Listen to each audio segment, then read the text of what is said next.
Hello friends, Jai Swaminarayan. Today we discuss about force and motion. Previously we discussed in particular unit about the various equation of the motion,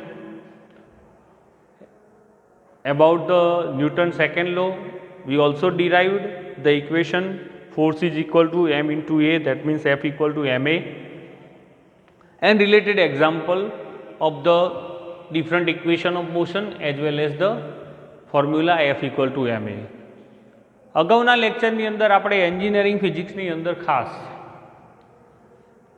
જુદા જુદા પ્રકારના ગતિના સમીકરણ પ્રથમ દ્વિતીય અને તૃતીય કહેતા પહેલું બીજું અને ત્રીજું સમીકરણ એનું ડેરિવેશન જોયેલું.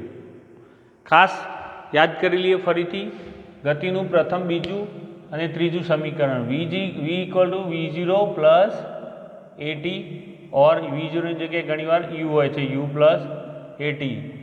After date d equal to v0t plus 1/2 at square. This is second equation of motion. And third one 2ad is equal to v square minus v0 square. તો આ પ્રકારે આપણે ત્રણેય ત્રણ સમીકરણ ગતિ માટેના જોયેલા 3 ઇક્વેશન ઓફ મોશન અને આના રિલેટેડ એક્ઝામ્પલ પણ આપણે ચર્ચા કરેલી. એના પછી આપણે લેક્ચરની અંદર ખાસ જોયેલું ન્યૂટન સેકન્ડ લો, ન્યૂટનની ગતિનો બીજો નિયમ. એની અંદર આપણે F equal to M into A આ ફોર્મ્યુલા જે ડિરાઈવ કરી હતી, ખાસ IMP question. Explain Newton second law and prove F equal to M A and related example. આ પોર્શન અને આ પોર્શનના રિલેટેડ આપણે એક્ઝામ્પલ એક જોયેલા અને બીજા પણ આજે જોઈશું. એની સાથે સાથે આપણે momentum, Newton first law, Newton definition 1 Newton, force definition આ પણ એક લેક્ચરની અંદર જોયેલું. મોમેન્ટમ કહેતા વેગમાન, the product of the mass and velocity of the body, Newton first law.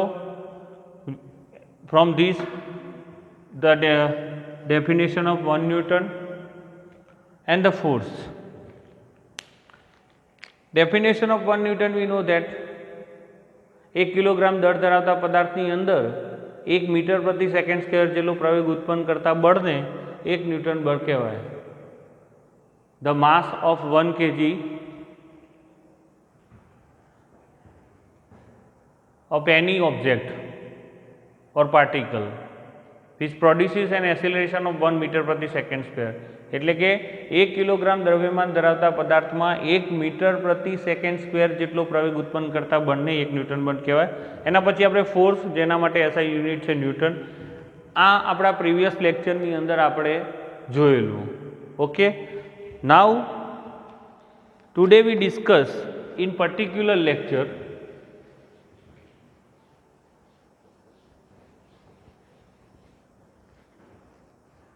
new topic, impulse of force.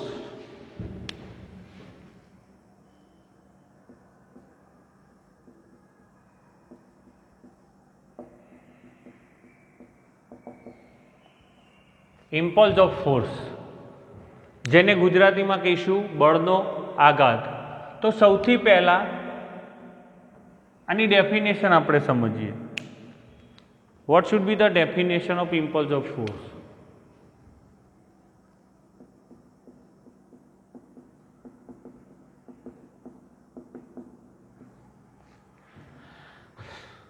Definition of impulse of force: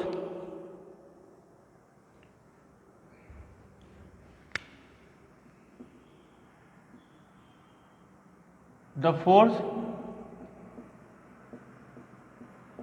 acting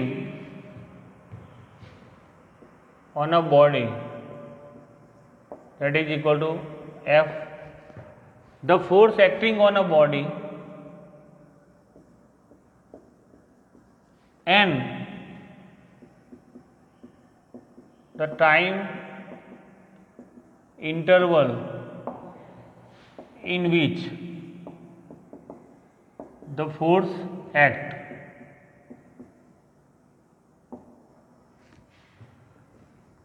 That means that means the force acting on a body, that is F, and the time interval in which the force act, the product is called as impulse of force. એટલે બળનો આઘાત કોને કહીશું? The force, the product of the force that is acting on a body and the time interval in which the force act. એટલે શું કહેવાનો મતલબ શું છે કે પદાર્થ પર લાગુ પડતું બળ F અને તે લાગુ પડતું હોય તે દરમિયાનનો સમયગાળો, એ બંનેનો ગુણાકાર એટલે બળનો આઘાત. The product of the force acting on a body and the time interval in which the force act. એટલે પદાર્થ પર લાગુ પડતું બળ F અને તે લાગુ પડતું હોય તે દરમિયાનનો સમયગાળો. તો બળ એટલે F અને તે લાગુ પડતું હોય તે દરમિયાનનો સમયગાળો એટલે T. એટલે આ બંનેનો ગુણાકાર એને ઇમ્પલ્સ ઓફ ફોર્સ કહી શકાય. ઇમ્પલ્સ ઓફ ફોર્સની આ સાદી ડેફિનેશન છે. The force or the product of the force acting on a body and the time interval in which the force act, the product is called as a impulse of force. બળનો આઘાત કહેતા પદાર્થ પર લાગુ પડતું બળ F અને તે લાગુ પડતું હોય તે દરમિયાનના સમયગાળાના ગુણાકારને બળનો આઘાત કહેવામાં આવે છે. હવે આપણે એ પણ જાણીએ છીએ કે બળનો આઘાત એટલે F ઇન્ટુ ડેલ્ટા ટી, આના બરાબર થઈ જશે ડેલ્ટા પી. ડેલ્ટા પી એટલે delta P is a change in momentum. એટલે કહેવાનો ભાવાર્થ કે બળનો આઘાત બરાબર વેગમાનનો ફેરફાર પણ કહી શકાય. બળનો આઘાત બરાબર વેગમાનનો ફેરફાર પણ કહી શકાય. ઇમ્પલ્સ ઓફ ફોર્સ એટલે બળનો આઘાત, પદાર્થ પર લાગુ પડતું બળ કયું છે?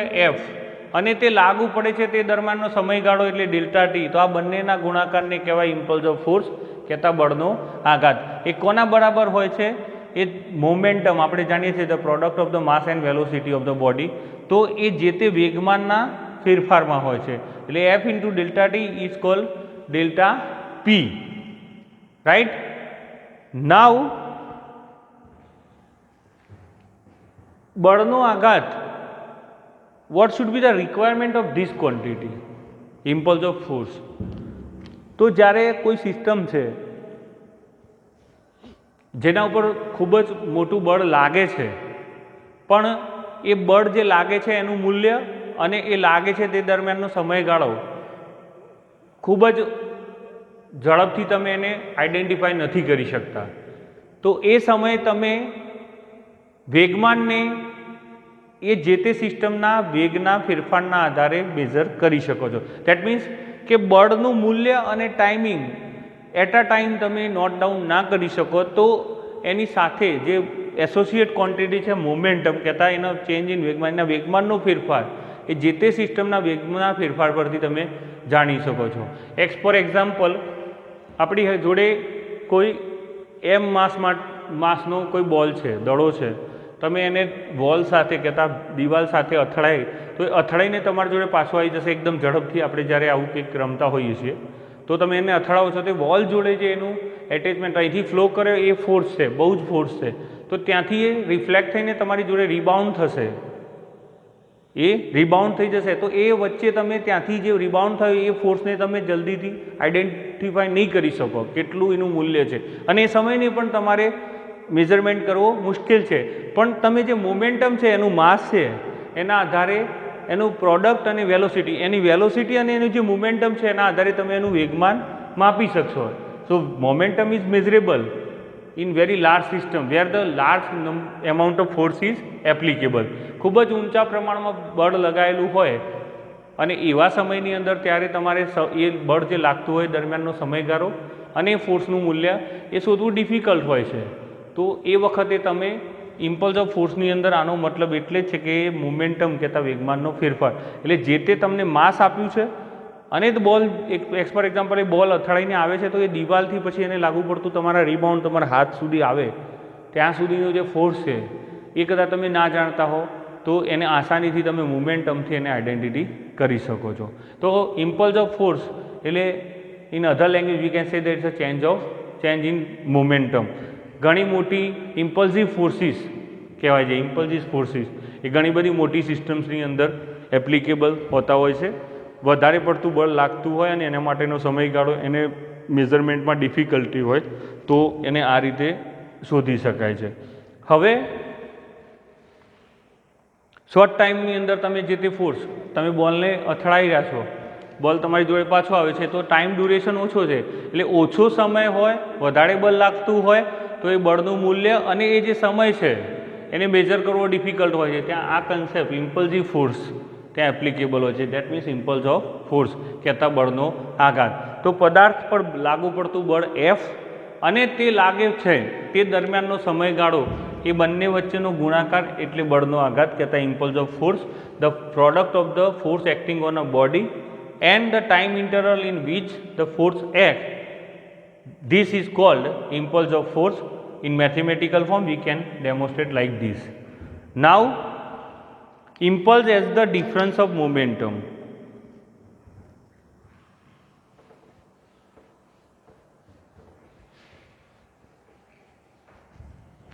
Impulse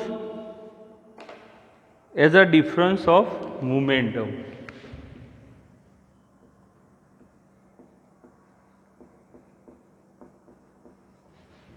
Impulse as a difference of momentum.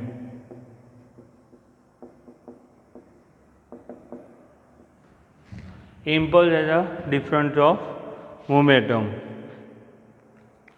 જ્યારે કોઈ પદાર્થ છે when a body is in motion and the force is applied on it, જ્યારે કોઈ પદાર્થ છે એ ગતિમાં છે અને એની ઉપર જ્યારે બળ લગાવવામાં આવે છે then the impulse of force is the difference of the momentum before and after the applied force.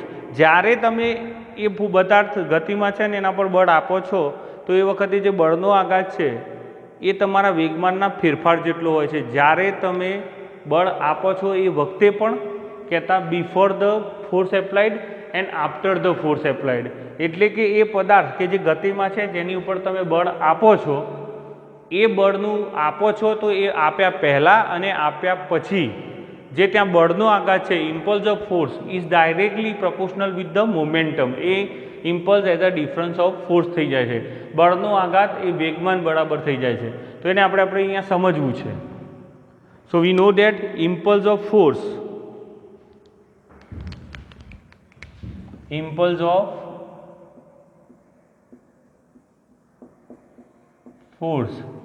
is equal to force into time. We know that force into time. We know that as per the Newton second law, ન્યૂટનની ગતિના બીજા નિયમ પરથી આનું શું થશે, m એ થશે f બરાબર rt m ના m આવશે. m એટલે a એટલે એસિલેશન એટલે પદાર્થના વેગમાં સમયની સાથે થતો ફેરફાર, એટલે આપણે એને કહી શકીએ v2 - v1 divided by t into t. હવે જોઈ લો તમે આની જોડે ગુણાકારમાં છે આ ટી નીકળી જશે, mv2 - mv1 તો પદાર્થનું દળ અને તેનો વેગ vનો ગુણાકાર એટલે m કોમન થાય તો v2 - v1.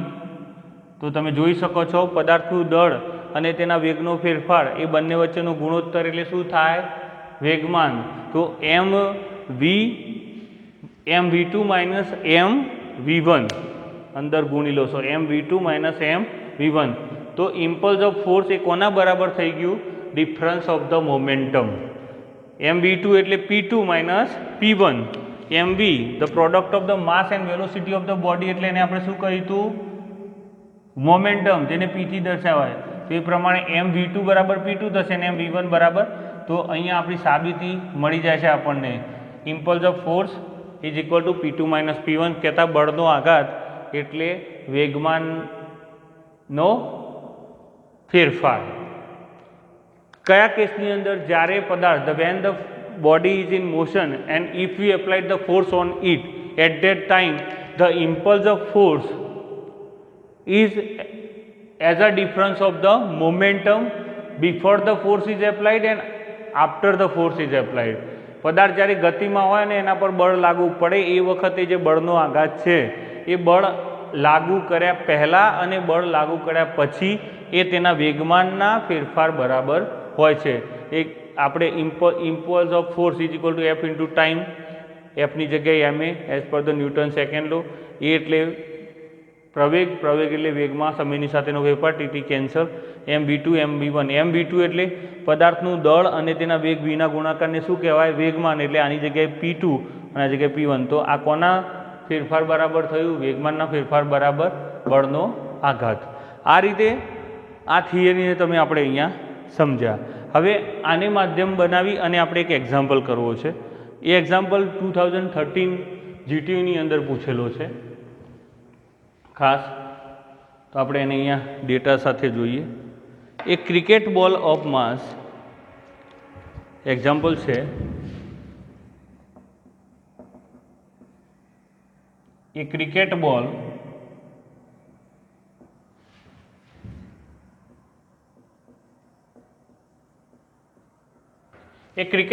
of mass 250 gram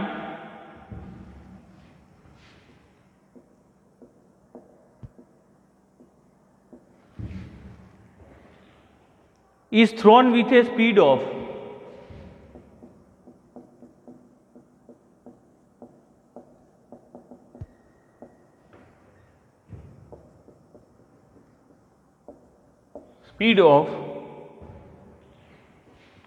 40 meter per second. 40 meter per second is struck by a bat.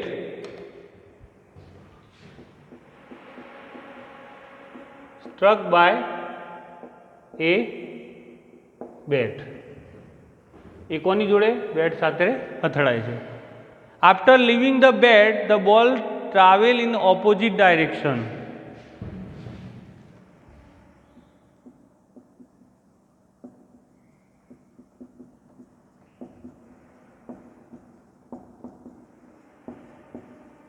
Ball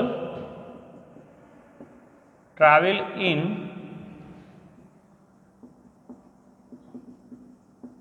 opposite direction. Opposite direction with a speed of 40 meter per second.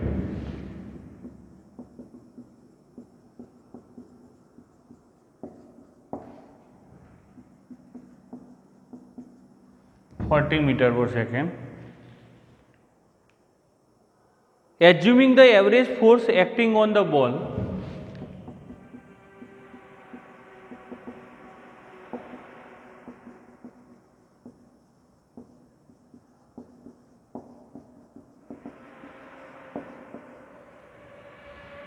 acting on the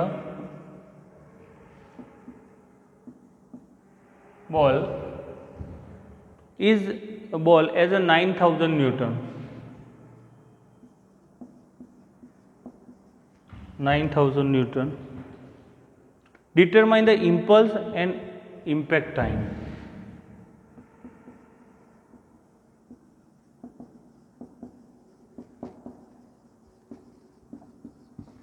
And impact time. આ data છે. આ example તમને જીટીયુમાં 2013માં પૂછે. IMP છે. એ cricket બોલ છે એનું માસ છે 250 ગ્રામ. એને બોલર થ્રો કરે છે 40 મીટર પ્રતિ સેકન્ડના વેગથી અને એ બેટ સાથે અથડાય છે અને બેટ સાથે જ્યારે અથડાય છે ત્યાંથી બેટની વિરુદ્ધ દિશામાં એટલે સામેની દિશામાં એ બીજી 40 મીટર પ્રતિ સેકન્ડની ગતિથી પાછો જાય છે. એ વખતે બોલ પર આપણે એઝમ્પશન કર્યું કે 9000 ન્યૂટનનું બળ લાગતું હોય તો બળનો આઘાત અને એનો ટાઈમ ઇમ્પેક્ટ ટાઈમ એ આપણે અહીંયા શોધવો છે. ખાસ વોટ ધ ડેટા 250 ગ્રામનો માસ ધરાવે છે બોલ. ખાસ કેટલી ગતિથી એને ફેંકવામાં આવે છે 40 મીટર પ્રતિ સેકન્ડ. એ જ્યારે બેટ સાથે અથડાઈ અને પાછો આવે છે after the leaving the bat the ball travel in the opposite direction. ખાસ યાદ રાખજો ઓપોઝિટ ડાયરેક્શનમાં. તમે બોલને 40 કિલોમીટરની ઝડપે ફેંકી રહ્યા છો, એ બેટ સાથે અડશે એટલે સ્ટ્રક થશે, ત્યાંથી બેક આવે છે એટલે તમે ફેંકેલો છે એની વિરુદ્ધ દિશામાં આવે છે એટલે ઓપોઝિટ ડાયરેક્શનની અંદર આવશે. એટલે એની સ્પીડ છે એ વખતે ફરીથી પાછી 40 મીટર પર સેકન્ડ અને તમારે બળ છે જે બોલ ઉપર લાગતું એ 9000 ન્યૂટન કન્સિડર કરવાનું છે. તો આની અંદર આપણે બળનો આઘાત ફાઇન્ડ આઉટ કરવો છે. તો આના ડેટા સૌથી પહેલાં તો આમાં V1 શું છે, V2 શું છે, M શું છે, બરાબર, એની ઉપરથી આપણે શોધી શકીએ. ઇમ્પલ્સ શોધવું પડે ને એના પરથી ઇમ્પલ્સ માટેનો ટાઈમિંગ એટલે એ રીતે આપણે શોધી શકીએ. તો ખાસ અહીંયા જો સૌથી પહેલાં જે ડેટા આપ્યા છે એને આપણે જોઈ લઈએ. તો અહીંયા V1 એ 40 મીટર પર સેકન્ડ છે. M છે એ 250 ગ્રામ છે. V2 છે એ તમારું માઇનસ થશે 40 મીટર પર સેકન્ડ, પણ એ તમે માઇનસ અત્યારે નહીં લઈ શકો, એને 40 મીટર પર સેકન્ડ જ લેવાનું. અને જે ફોર્સ છે કહેતા F એ 9000 ન્યૂટન છે. હવે આ ડેટાને ધ્યાનમાં રાખીને તમારે સૌથી પહેલાં ઇમ્પલ્સ ફાઇન્ડ કરવાનું છે. ઇમ્પલ્સ એટલે ઇમ્પલ્સ જે હાલ આપણે જોયું change in or moment, change in momentum એટલે વેગમાનનો ફેરફાર. તો અહીંયા આપણે વેગમાનનો ફેરફાર ઇમ્પલ્સ માટે શું કરીશું? mv2 minus mv1. હવે અહીંયા તો તમારું V1 એ mv2 માઇનસ mv1. હવે જુઓ અહીંયા 250 ગ્રામ છે, આ બધા યુનિટ છે એ MKS સિસ્ટમમાં છે. તો આ CGSમાંથી MKSમાં એટલે આને તમે બદલશો તો 250 ભાગ્યા kg કરવા માટે 1000 એટલે એ તમારે આવશે 0.25 kg. 250 ભાગ્યા 1000 કરો એટલે નીકળી જશે એટલે 0.25 kg. હવે તમે આની અંદર આપણે વેલ્યુ મૂકીશું તો શું બનશે? Change in momentum mv2 minus mv1. Impulse એટલે આપણે અગાઉ થિયરી જોઈ ચેન્જ ઇન મોમેન્ટમ, તો m કોમન નીકળી જાય તો v2 માઇનસ v1. હવે ધ્યાન રાખજો અથડાઈને પાછો આવે છે એટલે આને તમારે v1 કહેવું પડશે અને આ તમારું શું છે? v2. એટલે m છે તમારું 0.25 ઇન્ટુ બ્રેકેટ v2 એટલે 40 માઇનસ ઓપોઝિટ છે v1 એટલે માઇનસ 40 એટલે એ થશે 0.25 into 40 minus into minus that is equal two plus એટલે 80 થઈ જશે. 0.25 ઇન્ટુ 80 આનું સિમ્પ્લિફિકેશન તમારે આવશે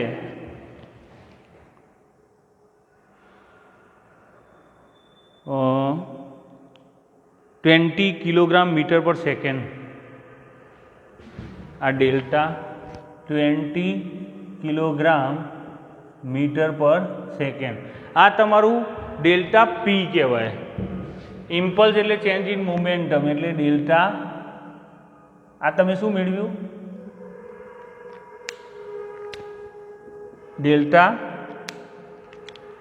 ડેલ્ટા પી.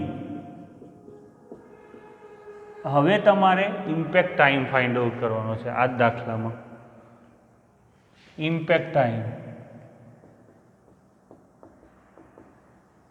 ઇમ્પેક્ટ ટાઈમ એટલે તમે શોધ્યું હતું એફ ઇન્ટુ ડેલ્ટા ટી એટલે ડેલ્ટા પી. જ્યારે આપણે આની વ્યાખ્યા જોઈ કે ભાઈ પદાર્થ પર લાગુ પડતું બળ એ the force acting on the body and the time interval in which the force acting, એ બંને વચ્ચેનો ગુણાકાર એટલે બળનો આધાર. તો આપણે અહીંયા ડેલ્ટા ટીને કરતા બનાવીએ તો ડેલ્ટા પી અપોન એફ થઈ જશે. ડેલ્ટા પી એટલે 20 kg ઇન્ટુ મીટર પર સેકન્ડ ડિવાઇડેડ બાય એફ એટલે 9000. એટલે આનું તમારે સિમ્પ્લિફિકેશન આપવું પડશે. એ તમને મળશે 20 ડિવાઇડેડ બાય 2.2. જો સિમ્પ્લિફિકેશન કરશો એટલે 2.2 ઇન્ટુ 10⁻⁻1 સેકન્ડ જવાબ આવવો જોઈએ. 2.2 ઇન્ટુ 10⁻⁻1 સેકન્ડ. આના સિમ્પ્લિફિકેશન પછી તમને ડેલ્ટા ટી એટલે ઇમ્પેક્ટ ટાઈમ આટલો મળશે. આ રીતે આ એક્ઝામ્પલ તમને 4 માર્ક્સની અંદર 2013માં પૂછ્યો હતો અને અગત્યનો છે. તો આ રીતે આજની થિયરીમાં ખાસ ઇમ્પલ્સ ઓફ ફોર્સ કોને કહેવાય, કહેતા બળનો આઘાત કોને કહેવાય, બળનો આઘાત એ વેગમાનના ફેરફાર બરાબર ક્યારે હોય છે, એને આપણે બોલ જ્યારે વોલ સાથે અથડાય અને રીબાઉન્ડ થઈને આપણી હાથમાં આવે એવી કોઈ મોટી સિસ્ટમ છે કે એના પર ફોર્સ વધુ લાગે છે, ઓછા સમય માટે ફોર્સ વધારે લાગે, ત્યાં તમારે આ કન્સેપ્ટ બળનો આઘાત ઇમ્પલ્સિવ ફોર્સના કન્સેપ્ટની અંદર લેવામાં આવતો હોય છે. એને આપણે જોયું. બળનો આઘાત કઈ રીતે વેગમાનના ફેરફાર બરાબર હોય છે એ જોયું અને એને સાબિત કરવા માટે આપણે આ દાખલો પણ જોયો. અહીંયા V1 એટલે એ તમારું બોલ અથડાઈ અને બેટથી પાછો જાય છે એટલે વિરુદ્ધ દિશામાં. એટલે જ્યારે તમે એને ઇક્વેશનમાં લેશો એટલે એને માઇનસ લેવું પડે. એટલે આ માઇનસ ગુણ્યા માઇનસ એટલે +40 એટલે 40 + 40 80. 0.25 ગુણ્યા 80નું સાદુરૂપ એટલે 20 kg મીટર પર સેકન્ડ આવે. અને એને પછી ઇમ્પેક્ટ ટાઈમ એટલે તમારું મેઇન જે ડેફિનેશન છે આપણી ઇમ્પલ્સ ઓફ ફોર્સ કહેતા બળના આઘાતની, એના બરાબર શું થઈ જાય છે વેગમાનનો ફેરફાર. તો ડેલ્ટા ટીને કરતાં બનાવીએ તો આઈએફ આની જોડે ગુણાકારમાં છે તો આની જોડે શેમાં જશે ભાગાકારમાં, અને આનું સાદુરૂપ આપી તમે ડેલ્ટા ટી કહેતા ઇમ્પેક્ટ ટાઈમ 2.2 ગુણ્યા 10⁻⁻1 સેકન્ડ શોધી શકો. તો આ રીતે આજની થિયરી ખાસ ઇમ્પલ્સ ઓફ ફોર્સ અને એની સાથે સાથે આ પ્રકારે તમે ઘણા બધા એક્ઝામ્પલ આ ટાઈપના પણ તમે આ ફોર્મ્યુલાના ઉપયોગથી શોધી શકો. નેક્સ્ટ લેક્ચરની અંદર આપણે જ્યારે જોઈશું એ વખતે ખાસ ખૂબ જ અગત્યનો ક્વેશ્ચન્સ અને ઘણીવાર એ પૂછાતો હોય છે. એની સાથે સાથે ન્યૂટન થર્ડ લો, એની સ્ટેટમેન્ટ અને એના એક્ઝામ્પલ, ન્યૂટનની ગતિનો ત્રીજો નિયમ અને એના ઉદાહરણો, અને વેગમાન સંરક્ષણનો નિયમ લખો અને સાબિત કરો. ખૂબ જ આઈએમપી ક્વેશ્ચન યુનિટ 2ની અંદરથી ઈચ એન્ડ એવરી જીટીયુના પેપરની અંદર પૂછેલો છે. વેગમાન સંરક્ષણનો નિયમ લખો અને સાબિત કરો. Explain the law of conservation of momentum of energy તમને પૂછાતો હોય છે. તો એ નેક્સ્ટ લેક્ચરમાં આપણા ટોપિક હશે. જય સ્વામિનારાયણ.